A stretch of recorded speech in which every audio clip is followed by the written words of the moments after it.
l'ennui au travail, le surmenage au travail ou la perte de sens au travail. Aujourd'hui, nous allons parler de ces fameux 3 états dont j'entends beaucoup parler lors de mes derniers entretiens, échanges avec des personnes qui me rejoignent et qui viennent échanger avec moi sur leurs problématiques dans leur travail, c'est-à-dire l'ennui au travail, le surmenage au travail ou la perte de sens au travail.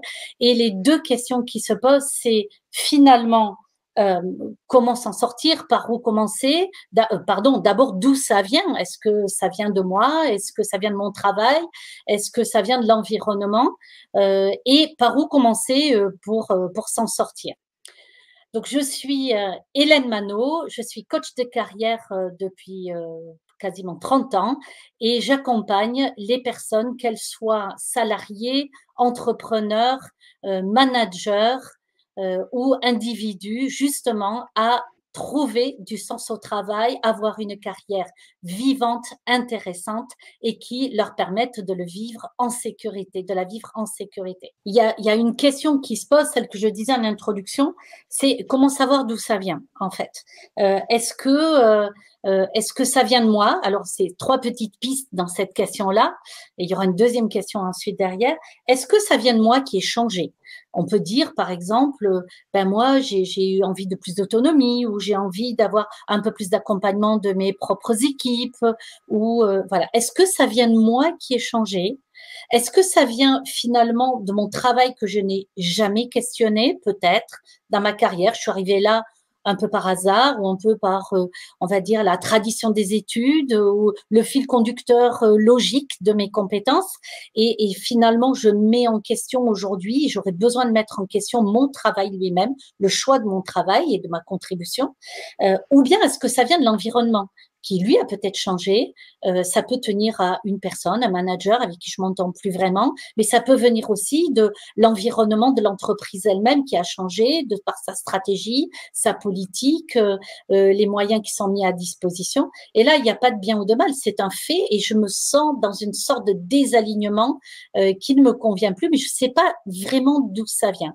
Et souvent, les gens me demandent, mais alors, du coup, est-ce que je commence par, si je veux changer, ben, je regarde des annonces et puis je commence par l'annonce et je vois si je peux, si ça me plaît, ou est-ce que je commence par moi et que je me questionne moi-même finalement et que je me dis, mais qu'est-ce que je veux vraiment? Et ensuite, je vais explorer. Souvent, les gens disent, je suis perdue et je ne sais pas par où prendre finalement ce questionnement, d'où ça vient et d'où est-ce que je dois prendre le fil, par où commencer. Et donc, du coup, j'arrive à cette fameuse question, par où commencer, quoi, finalement. Alors, c'est là qu'effectivement, je peux vous proposer 3 pistes. 3 pistes, en tout cas d'exploration, qui ne sont pas les pistes uniques, mais au moins pour démarrer. Et c'est à ça que j'ai envie de vous aider. Là, on est lundi de Pentecôte. Vous êtes sur le point de redémarrer votre semaine un peu écourtée, certes, demain, et de vous dire finalement, quelles sont les 3 questions que vous pourriez vous poser pour savoir par où prendre le fil? Par quel bout prendre ce questionnement-là et ce ressenti que vous avez? La première question, c'est comment avez-vous choisi ce travail? Comment y êtes-vous arrivé finalement? D'essayer de refaire l'histoire de comment vous êtes arrivé dans ce travail-là. Comment l'avez-vous choisi? Donc ça peut être effectivement par opportunité, mais du coup, quels ont été vos critères de choix? Quels ont été les bénéfices que vous avez essayé d'explorer au travers de ce choix-là? Commencez par là et regardez dans ces choix-là, finalement, qu'est-ce que vous avez privilégié dans ces choix? Est-ce que c'est finalement vos compétences pour vous sentir aux manettes de votre travail? Est-ce que c'est l'environnement, les collègues, un manager qui vous inspirait, que vous sentiez que vous pouviez travailler en bonne concordance? Est-ce que c'est finalement l'enjeu de la mission de ce service dans lequel vous vous êtes inscrit, qui était particulièrement plein de sens et qui vous faisait sentir contribuer à quelque chose d'utile, par exemple?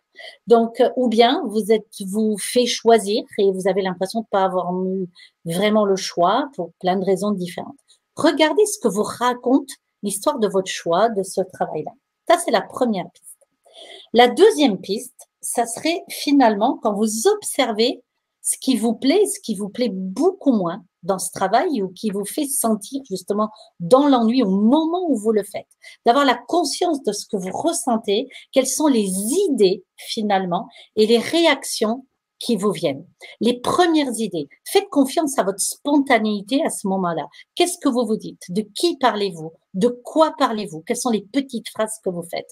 Et là, faites confiance à cette connexion spontanée, parfois sur le ton de la colère, de l'agacement, parfois la frustration, parfois de la tristesse, parfois même de l'incrédulité. Je dis, non, mais c'est pas possible quoi d'en arriver là, par exemple. Parfois de la peur que ça pourrait vous inspirer. Et puis dans les choses qui vous plaisent, la joie, la stimulation, bien sûr que ça pourrait vous inspirer. Du coup, ça vous donnera une deuxième grille de lecture sur ce qui fait que ça vous retient dans ce job ou ne vous retient pas dans ce job. Et est-ce que ça vient de vous? Fut un temps, ben oui, vous auriez aimé ça, fut un temps, et aujourd'hui, ben plus du tout. Donc peut-être que ça vient de vous, de votre évolution, de votre changement. Il y a plein de métamorphoses que l'on vit dans sa vie qui font que on ne ressent plus les choses, ou on n'a plus envie des mêmes choses, qu'on est en début de carrière, en milieu de carrière, ou en fin de carrière, ou après avoir eu des enfants, ou avoir pris des grosses responsabilités qui m'ont beaucoup stressé, qu'on a envie de se remettre à quelque chose d'un peu plus tranquille, un peu moins tenir les manettes, par exemple. Et puis enfin, la troisième question, c'est quand vous êtes au travail, en situation particulièrement désagréable, vraiment qui vous amène dans ce mur de l'ennui ou dans la roue du hamster, dans le surmenage, vous n'avez plus l'impression de respirer, ou bien que effectivement vous perdez le sens, vous comprenez même plus pourquoi vous faites ces choses-là, ou pourquoi vous faites cette mission, comme cette dame dont je vous parlais tout à l'heure. Écoutez les signaux de votre corps, pas simplement les petites phrases, mais les signaux que votre corps vous envoie et qui vous parlent, voilà, qui vous racontent des choses. Un estomac qui se crispe, la gorge qui se serre, envie de s'endormir, pas envie d'y aller, envie de marcher à reculons, l'impression de marcher à reculons quand vous allez dans une réunion qui vous semble particulièrement pas OK pour vous d'y aller ou particulièrement contraignante. Donc, repérez ces moments-là, repérez surtout les signes qui vous parle dans votre corps et essayez d'en comprendre ce qu'il vous raconte. Donc, et qu'est-ce qu'il vous donne comme information. Puis vous recroisez finalement les réponses de ces trois questions et ça vous donnera un début de compréhension d'où ça vient. Est-ce que ça vient de moi? Peut-être en partie, j'ai changé. Est-ce que ça vient finalement du job lui-même, quel que soit l'environnement, ben peut-être que ça sera quand même toujours la même chose. Et d'ailleurs, une des personnes que j'ai rencontrées également la semaine dernière disait, j'ai changé, pensant que ça venait de l'environnement, j'ai changé d'entreprise, d'organisation, et j'ai fait le même job dans une autre organisation et ça recommence. Mais ça recommence pas à cause de mes collègues, ça recommence pas à cause de l'environnement, ça recommence à cause de moi.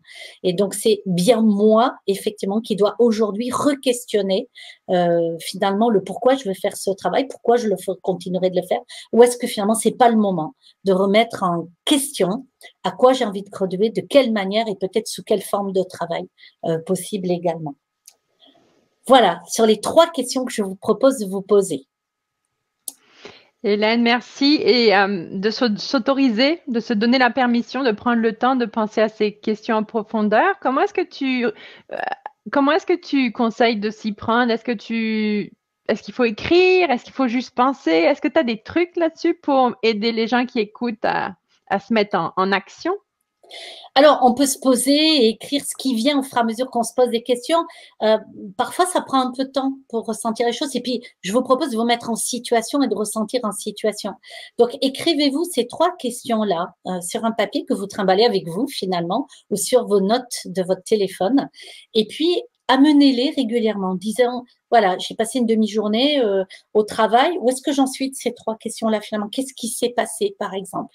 Ou bien à tête reposée, un moment où justement vous vous sentez pas très bien. Vous regardez les trois questions et vous regardez qu'est-ce que vous aimeriez y répondre à ce moment-là. Donc ça, c'est une bonne manière de faire, en prenant un petit pas de recul, ne serait-ce qu'en prenant soin de vous et en vous posant les questions, c'est déjà une très, très bonne nouvelle. Donc c'est normal de se poser ces questions-là, c'est vraiment quelque chose. Le message que je veux vous envoyer, c'est que si vous vous posez ces questions-là, c'est que c'est la super bonne nouvelle que vous êtes en train de commencer à actionner le changement pour vous. Ceux qui ne sont pas conscients qu'il y a un mal-être, qu'il y a un enfermement ou qu'il y a des choses de ce type-là qui se produisent, sont ceux qui vont effectivement dans le mur. Donc le fait que vous vous posiez la question, le fait que vous preniez le temps d'explorer ces 3 questions-là, c'est une très très bonne nouvelle.